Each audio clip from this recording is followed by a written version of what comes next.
Hello friends, I am Dr. Harsh Mathur from Om Netralaya, Varanasi, India. This video contains an operative procedure meant for eye surgeons for education purposes. Viewer discretion is strongly recommended. And today, let's discuss how to deal with the NS3 plus grade cataract with a slight brown tinge, not very hard, brittle, and how to deal with epinuclear sheet with the help of the bimanual IA. So by now the capsule has been stained, and this is 1.8% sodium hyaluronate, maintaining the chamber. It's a triplanar incision, barely nicking the limbal vessels. You can see the oozing of the blood, and with a 2.8 mm steel keratome, a nice main wound is constructed. The flap is created. Now this is my utrata where I have marked 2.5 and 5 by my own. So this helps me to guide the rhexis. You can do it very easily with the help of a 11 number blade. You can mark 2.5 and 5, and then under the microscope you can easily scratch the surface of the utrata and you will get a nice marking of your own customized marking. So after hydrodissection, it's time to take the probe in. Now this is around 5 mm of rhexis. So this is Cataracts 3 phaco machine.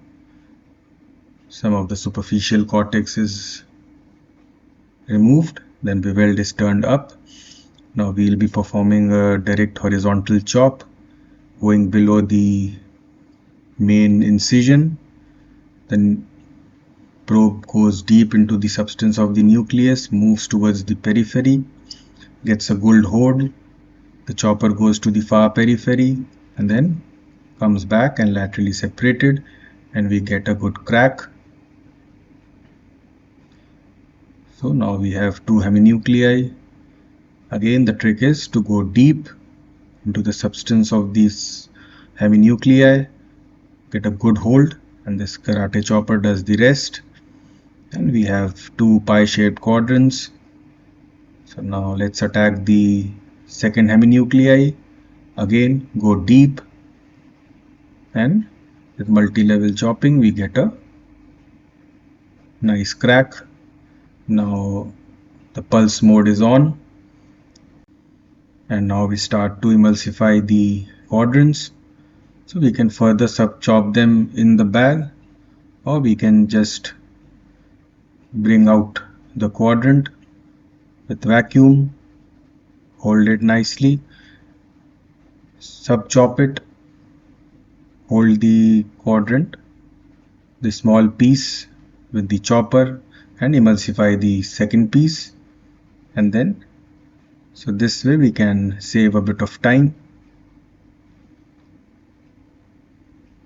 Always the probe stays at the central safe zone and the chopper does the hard work.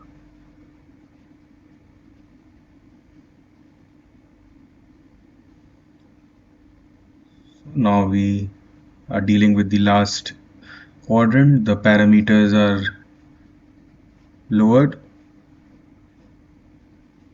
and that's it. We are done with the nucleus. Now I could have emulsified the epinuclear sheet with the phaco probe, but then I decided to go with the IA. So with IA, the trick is to bring the cortex to the center and then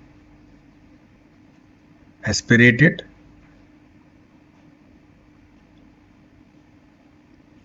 So this thick epinuclear sheet which is causing some trouble.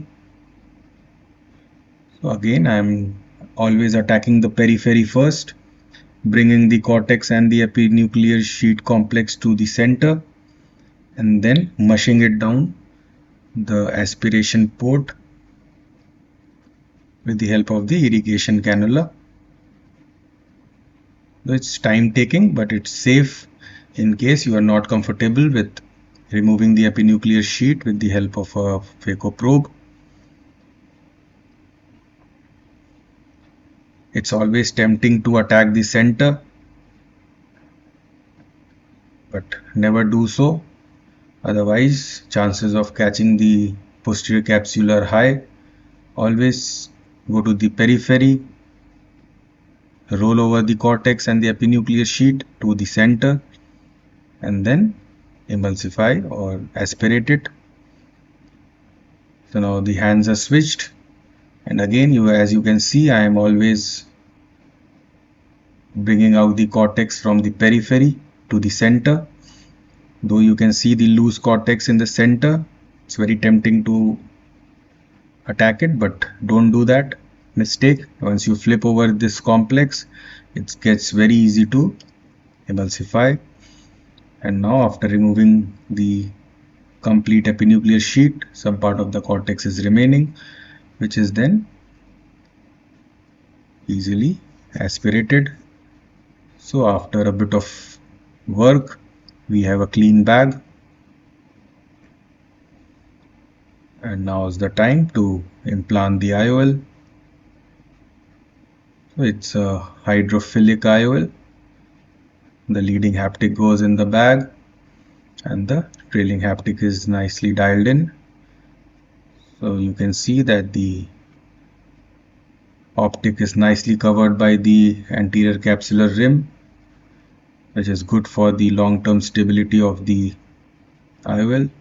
Now you can see that the iris is trying to come out of the main incision, so I have decided not to go behind the IOL.